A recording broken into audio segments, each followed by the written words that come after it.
Wow, ভীষণ tasty লাগছে দেখতে মা। আশা করি খেতেও টেস্টি হবে। वो तो खाने के टाइम ही बताएंगे।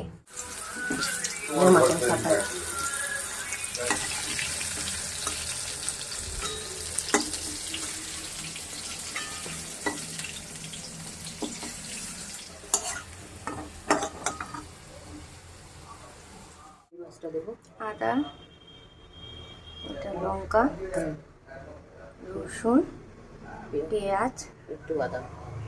ঠিক আছে, এটা পেস্ট হবে তাই তো? এর সাথে দইটা দেবো। আচ্ছা, এর সাথে দই দেবে? দেখছি, করো। আর দেবো?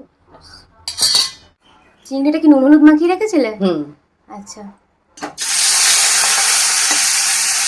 এই পুরো চিংড়িটাই দেবে তাই তো?